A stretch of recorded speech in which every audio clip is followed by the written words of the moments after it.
Metpally police స్టేషన్లో ఏర్పాటు చేసినటువంటి వినాయక చవితి ఆర్గనైజర్స్ పండుగ ఆర్గనైజర్స్ ఎవరికైతే ఉందో వాళ్ళందరికీ ఒక మీటింగ్ ఏర్పాటు చేశాము. ఆ మీటింగ్లో ముఖ్యంగా చెప్పింది ఏంటంటే రాత్రి 10 గంటలకల్లా లౌడ్ స్పీకర్స్ బంద్ చేసుకోవాలి. సుప్రీంకోర్టు ఆర్డర్స్ అవి. ఎవరైనా సరే సుప్రీంకోర్టు ఆర్డర్ని కానీ వ్యతిరేకంగా ఇంకా టైం పెంచుకొని పెడితే మాత్రం వాళ్ళ మీద కఠిన చర్యలు తీసుకుంటాము. అలాగే డీజే కూడా పెట్టకూడదని చెప్పి వాళ్ళకి గట్టిగా చెప్పడం జరిగింది. అటువంటి డీజే ఎవరైనా ఆల్రెడీ డీజే వాళ్ళని కూడా మేము బైండ్ ఓవర్ చేసాము. అందరం కూడా బైండ్ ఓవర్ చేసాము. మా బైండ్ ఓవర్ చేసినా కూడా వాళ్ళు ఎవరైనా డీజే డ్రైవర్ చేసి పెడితే మాత్రం వాళ్ళ మీద కఠిన చర్యలు తీసుకుంటామని వాళ్ళకి ముఖ్యంగా వాళ్ళు కూడా తెలియజేయడం జరిగింది. అలాగే మీరందరూ కూడా చెప్పారంటే ప్రశాంతమైన వాతావరణంలో మన పండుగను చేసుకుందామని చెప్పి ఈ ఆర్గనైజర్ చెప్పాము. మీకు ఎటువంటి ఇబ్బందులు కలిగినా కూడా డైరెక్ట్గా మాకు తెలియజేస్తే 24 గంటలు ఎనీ టైం మేము రెడీగా ఉంటాము. మీ ఇబ్బందులు మేము మా ఇబ్బందిగా స్వీకరించి మేము మీ పండుగని సుఖ సంతోషాలతో చేసుకోవడానికి మేము తోడ్పడతామని తెలియజేస్తున్నాం. నవరాత్రులు ఏదైతే ఉందో ఆ 9 రోజులు మీరు వినాయకుడిని నిలిచిపెడతారో 10 రోజుల 11 రోజుల ఎన్ని రోజులైతే పెడతారో అన్ని రోజులకి అది ఒక అందరికీ సంతోషకరమైన శుభప్రదమైన పండుగ కాబట్టి అట్టి పండుగను అందులో అందరికీ కూడా తీపి జ్ఞాపకాలే ఉండాలి. ఎవరికి కూడా ఎలాంటి చేదు జ్ఞాపకాలు ఉండొద్దు. అంటే మనం ఏం చేయాలి, దాని గురించి మనం ఎలాంటి సలహాలను సూచనలను పాటించాలనేసి మీ అందరితో విశ్లేషణగా క్లుప్తంగా మాట్లాడడం గురించి మిమ్మల్ని ఇక్కడ ఈ కార్యక్రమానికి ఈరోజు పిలవడం జరిగింది. తిరిగే రోడ్లపైన మరియు ఖాళీ బాటలపైన ప్రతిష్ఠించి ట్రాఫిక్ అడ్డంకులు కలిగించరాదు. రెండవది, విగ్రహం యొక్క గద్దె కింద ఇలాంటి వస్తువులు నిల్వ ఉంచరాదు. మూడవది, భక్తుల వాహనాలను పార్కింగ్ కొరకు తగినంత దూరంలో నిర్దేశించిన ప్రదేశంలో ఉంచవలెను. నాలుగవది, మండపాల వద్ద తగినంత సంఖ్యలో స్థానిక స్పష్టవతన కలిగిన వాలంటీర్లను నియమించి వారు భక్తులను క్రమబద్ధీకరించే విధంగా చూడవలెను. 5 వాలంటీర్లందరికీ తప్పనిసరిగా ఫోటో ఐడి కార్డులు ఉండవలెను. తర్వాత వాలంటీర్లు భక్తులను క్షుణ్ణంగా తనిఖీ చేసి తర్వాతనే మండపంలోనికి పంపించగలరు. గణేష్ మండపాలను మంచి నాణ్యత కలిగిన వస్తువులతో కట్టవలెను. మండపమును 3 వైపులా మరియు పైకప్పునకు టార్పాలిన్తో కప్పవలెను. మండపానికి మంచి నాణ్యత కలిగిన వైరుతో కరెంటు కనెక్షన్ ఇవ్వవలెను. మండపం చుట్టూ సీరియల్ బల్బులతో డెకరేషన్ చేయకూడదు. మండపాల వద్ద టపాకాయలు ఇతర మందుగుండు సామాగ్రిని ఉంచరాదు. మండపంలో ఎమర్జెన్సీ ల్యాంప్ ఎప్పుడూ ఉంచవలెను. మండపాల వద్ద వ్యూ కొరకు బారిగేట్లను నిర్మించవలెను. మండపం పరిసరాలలో మట్టి కుప్పలు చెత్త కుప్పలు ఉంచరాదు. మండపాల వద్ద సామాజిక దూరం పాటించగలరు. మండప రక్షణకై వాలంటీర్లను రాత్రింబవళ్ళు డ్యూటీలో నియమించవలెను. తర్వాత పెద్ద మండపాల వద్ద వీడియో కెమెరాలను సీసీటీవీలను తప్పకుండా అమర్చవలెను. తర్వాత గణేష్ నిమజ్జనం పేరుపై బలవంతపు చందా వసూళ్లు చేయరాదు. స్థానిక డిఎస్పి ఆమోదం లేనిదే మండపాలలో స్పీకర్లను వినియోగించరాదు. స్పీకర్లను కేవలం భక్తి గీతాలను మాత్రమే వినియోగించవలను. డీజేలను పూర్తిగా నిషేధింపబడింది. లౌడ్ స్పీకర్లు విద్యాలయాలకు, ఆసుపత్రులకు, ప్రభుత్వ ప్రైవేటు కార్యాలయాలకు, ప్రార్థనా మందిరాలకు ఇబ్బంది కలిగే విధంగా ఉండరాదు.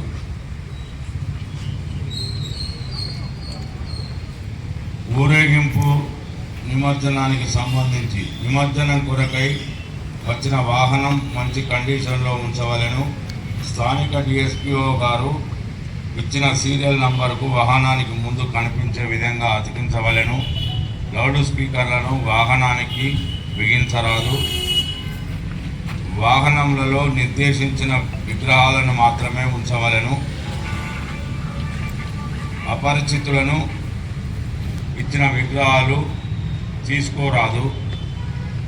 వాహనాలలో కట్టెలు, కటార్లు, కత్తులు మొదలైనవి సామాగ్రి తదితర ఆయుధాలు తీసుకువెళ్ళరాదు. జెండాలకు ఉపయోగించే కర్రలకు బదులు వీసీపీ పైపులను వాడవలెను. ఊరేగింపు సమయంలో బాణసంచా కాల్చరాదు. ఊరేగింపులో ఎర్ర రంగు, కుంకుమ, గులాబీ మొదలైన రంగులను దారిన పోయే వారిపై చల్లరాదు. ఊరేగింపు వాహనంలో అపరిచితులను అనుమతించరాదు. డీజేలను ఉపయోగించరాదు. ఊరేగింపులో పాల్గొన్న వారి లిస్టు మరియు వాహనంలో వెళ్ళు వారి లిస్టు సంబంధిత పోలీస్ స్టేషన్లో అప్పగించవలెను. ఎక్కడెక్కడ గణేష్ విగ్రహాల శోభయాత్ర మరియు నిమజ్జనం జరుగు ప్రదేశాలను ముందస్తు గుర్తించి తగిన సిబ్బందితో అది రేగుంట. నేను ఆర్ఎస్ ప్రవీణ్ కుమార్ గారి దగ్గర సోషల్ మీడియా ఇన్ఛార్జ్గా పనిచేస్తున్నా. సో నేను చాలా ఏళ్ళ నుంచి మెట్పల్లి పట్టణంలో జరుగుతున్నటువంటి నిమజ్జన కార్యక్రమాలని నా కళ్ళ నిండా చూస్తున్నా. సో మా విలేజ్లో, మా సొంత విలేజ్లో కొన్ని సంవత్సరాల నుంచి నేను గణేష్ ఈ యొక్క కార్యక్రమాలకి కొంచెం దూరంగా ఉంటున్నా. మిగతా మంచిగా మనము ఈ 11 రోజులు భక్తి శ్రద్ధలతో ఎలాంటి అవాంఛనీయ ఘటనలు జరగకుండా, ఎలాంటి చెడు అలవాట్లకు దూరం పోకుండా, మద్యపానానికి దూరంగా ఉంటా, మాంసానికి దూరంగా ఉండకుండా మనం ఈ కమిటీ నిర్వహించాలనేటటువంటి ఆలోచన విధానంతో మేము అప్పుడు పెట్టేటోళ్ళం. రానున్న క్రమేణా అది మాత్రం ఇప్పుడు ఏమైపోతుందంటే, ఇది అందరికీ తెలిసినటువంటి పచ్చి నిజం, ఒక అబద్ధమైనటువంటి నిజం ఏంటంటే, గణేష్ నిమజ్జనాలు గణేశుడు పెట్టుకుంటూ అయిపోయాయి. ఇక మందు తాగుదాంరా, ఆన్ని కొడదాంరా, మన పగోడెవడు ఉన్నాడు వాడిని చూసి టార్గెట్ చేసి పోయినసారి గణపతుల పండుగ వీడు మనల్ని కొట్టిండ్రా, ఈ గణపతుల పండుగ వాడిని మనం నలుగురం కొట్టాలరా అనేటటువంటి ఆలోచన విధానంతో అవుతుంది. కాబట్టి నాలాంటి యువకులు చాలా మంది కొంచెం గణేష్ ఉత్సవాలకి కొంచెం దూరంగా ఉంటారు. కానీ ఎప్పటికైనా మా సొంతంలో అయినా ఎవరైనా కోరుకునేది ఏంటంటే, ఈ యొక్క గణేష్ నిమజ్జనాలు కావచ్చు, ఉత్సవ కమిటీలు ఏవైనా కూడా పీస్ ఎంత శాంతిగా జరిగితే అంత మంచిది. మనం చాలా సోషల్ మీడియాలో చూసుకుంటాం, మన మతానికి ఒక ముప్పచ్చి పడుతుంది, మన మతం అంతరించిపోతుంది, మన భయం పడుతుంది అనే విధంగా మనం పోస్టులు పెడుతున్నాం. కానీ అలాంటి కారణాలు రావడానికి గల కారణాలు ఎవరున్నారు అనేది మనం ఆలోచించాలి. అలాంటి రావడానికి మనమే అనుకోవాలి. మనం ఎప్పుడు కూడా పరమతస్తుల్ని కించపరచద్దు. మనం మన మతాన్ని ప్రేమిస్తూ పరమతాన్ని గౌరవించాలి. ఆ విధంగా గౌరవించినప్పుడు పరమతస్తులు కూడా అదే విధంగా అదే ధోరణిలో మనతోటి వ్యవహరిస్తారు. మనం ఈ విధంగా గణేష్ ముంగటేమో గణపతి పెడతామే, వెనక రావుడు ప్రోగ్రామ్ పెడతామే, నమ్మలు అవుతామే, బట్టలు ఇప్పుకొని మనం సోషల్ మీడియాలో చూస్తున్నాం. ఒక్కొక్కటి బట్టలు ఇప్పుకొని పోలీసుల ముంగటే డాన్స్ చేస్తారు అన్నట్టు. దాన్ని చూసి మనం అందరం నవ్వుకుంటాం, షేర్లు చేస్తాం. కానీ పోలీసు వాళ్ళు సార్ చెప్పిండు ఇప్పుడు నిరంజన్, మన ఉమామహేశ్వర్ సార్, మేము కూడా మనుషులమే, మేము కూడా ఇక్కడ సేవ చేయాలి, మరి పొద్దుగాల లేచి మనం పోవాలంటే వాళ్ళ యొక్క పరిస్థితిని కూడా మనం ఆలోచించుకోవాలి. కాబట్టి వాళ్ళు పొద్దు నుంచి చూస్తున్నా. నేను యాక్చువల్గా నేను గణేష్ మండపాల గురించి రాలే, ఇంకా దేని గురించి రాలే. ఇక్కడికి ఒక థెఫ్ట్ కేసు గురించి సార్తో మాట్లాడడం, మా బావ వాళ్ళ ఇంట్లో ఒక దొంగతనం జరిగినా పొద్దుగా చూస్తున్నా. పాపం చిరంజీవి సార్ పొద్దుగాల నుంచి అంటే దాదాపు వారం రోజుల నుంచే జలంధర్ సార్ అనేటువంటి సారు ప్రతి ఒక్క కమిటీ దగ్గర పోయి మీరు 6-5 రావాలని చెప్పిర్రు. కానీ మళ్ళీ పర్టికులర్ గా చిరంజీవి సార్ వచ్చి కూడా మీరు వస్తారా రారా, ఎందుకు రాలేరు, ఎంతమంది వస్తారు, గింతేనా అనే విధంగా చేసి బతిమాడుకొని మిమ్మల్ని ఇక్కడికి రప్పించుకోవాల్సిన పరిస్థితి ఉన్నది. ఎందుకంటే వాళ్ళకు అవసరం లేదు వాస్తవంగా. కానీ ఇలాంటి అవాంఛనీయ ఘటనలు జరగకుంటే మనకు మంచి పేరు జరుగుతుంది, మన మెట్పల్లికి మంచి పేరు జరుగుతుంది, మన ప్రాంతానికి ఒక మంచి అవార్డు ఎస్పీ గారి నుంచి మెట్పల్లిలో మంచి శాంతియుతంగా జరిగిందని పోలీసు వాళ్ళకి అవార్డు వస్తే మనకు వచ్చినట్టు కాదా? మనకు వచ్చినట్టే కదా. వాళ్ళు మంచిగా డ్యూటీ చేస్తారంటే మన కోసమే కదా.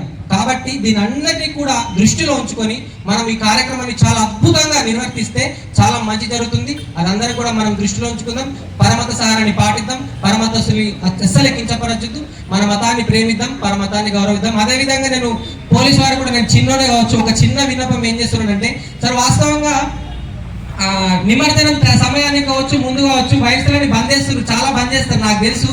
కానీ మరి ఇలా మన కంచెలు దొరుకుతుందో నాకు తెలియదు అని కొంచెం దృష్టిలో ఉంచుకొని ఎన్ని రోజుల ముందు బంద్ చేస్తారు, ఏ విధంగా బంద్ చేస్తారు, పగడ్బందీగా బ్లాక్ లో కావచ్చు, ఎక్కడ కావచ్చు, ఆ మందు వివిధ రకాలైనటువంటి పానీయాలు దొరకకుండా మీరు కూడా పటిష్టమైనటువంటి చర్యలు తీసుకుంటే ఇలాంటి అవాంఛనీయ ఘటనలు జరగకుండా జరుగుతాయని చెప్పి నేను కోరుకుంటున్నా.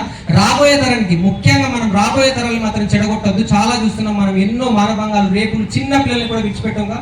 వాటన్నిటికీ కారణం కేవలం ఈ మత్తు. కాబట్టి ఆ మత్తుకు మనం ఎంత దూరంగా ఉంటే అంత మంచిది. దాని నుంచి మనం ఎంత దూరంగా ఉంటే రాబోయే తరాలకు అంత మంచి సజెషన్ ఇచ్చిన వాళ్ళం అవుతాం. నేను స్పీచ్ ఇస్తున్నాను అనుకోకుండా దయచేసి నాకు చిన్న ఉన్నటువంటి అనుభవం చేస్తున్నా. నేను తప్పు మాట్లాడితే నన్ను క్షమించి చిన్న పేదవాళ్ళుగా, నేను నిజం మాట్లాడితే చిన్నోని కాబట్టి వాటిని స్వీకరించింది. Thank you.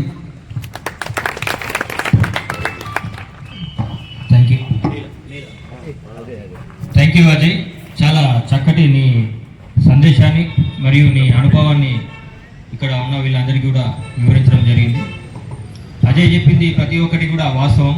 అందులో ముఖ్యంగా ఏంటంటే మనం ముందు రోజు ఏదైతే ఎంత పవిత్రంగా ఉందాం, గణేష్ చవితి మనం నిమజ్జనం, గణేష్ చవితి మొదటి రోజు ఎలా అయితే ఎంత